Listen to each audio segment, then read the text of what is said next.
Hello and welcome to my AWS full stack course. My name is Serjan and we will build a full stack app together. It will be completely serverless app serving from Amazon Web Services.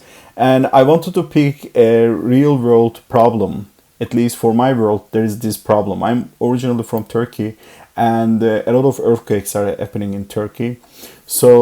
Whenever I see some people are talking on Twitter about earthquake, I get worried and I head to this website. And this website is delivered by a Turkish university called Boğaziçi University. It's a valuable website actually. I know that the layout looks very inefficient, I would say.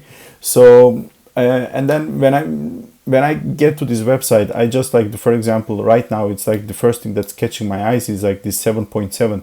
And I quickly think that, okay, did an earthquake of magnitude 7.7 just occur? And it very often fools me because this is actually not the magnitude of the earthquake. So it's like the depth of it, and the magnitude value is here, and it's 2.5, and it's a minor earthquake.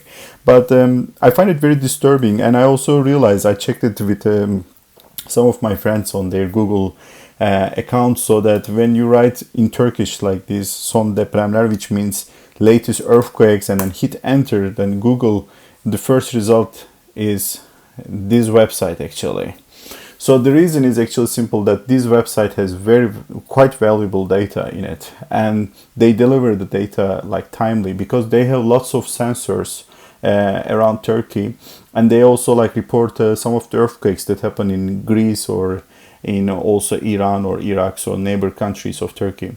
So I just want to create this ease in my own life to have an application which will present this data to me in a much more elegant way, so that it will be it will increase my user satisfaction. So that's what I want to do. So I decided to do this with AWS services, and we will just create a serverless app. So we will move this website from this layout into something like this, so that you're able to see the top 5 earthquakes that happened recently, and then you see the latest earthquake, so that this 7.7 kilometer will no longer catch my eyes, but instead I will see with some colors and then reserved magnitude tag, I will see what happened.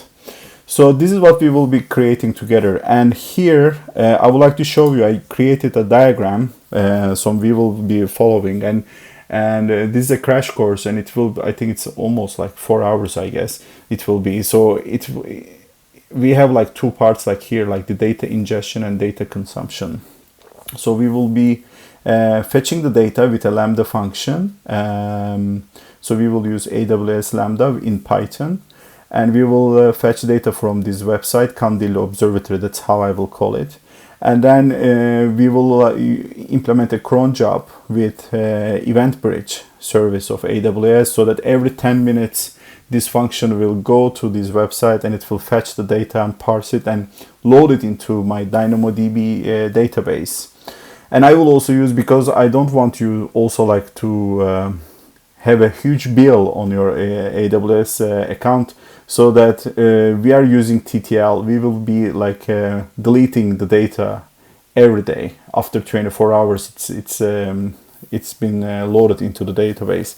So actually, overall, I would like to also emphasize this. You will not be paying almost anything while you are implementing. It will not cost you I guess more than half USD dollars, 50 cents. Probably it will cost that much on your account. So because we will be using serverless app structure, and then we will be benefiting from free tier services of AWS.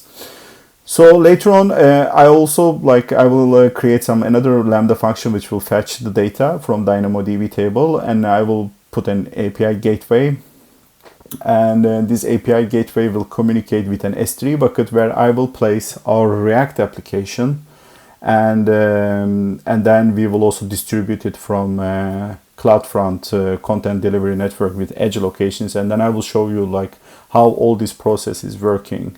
and with lots of details. So all you need to have actually is you just need to have an AWS account. And if you are new to AWS, so don't be afraid. So just create your account. They will ask you your like credit card number, etc., just to create it. But while you are following and doing things that I'm asking you, so you won't have any, you don't have to pay anything. It will be very, very cheap service.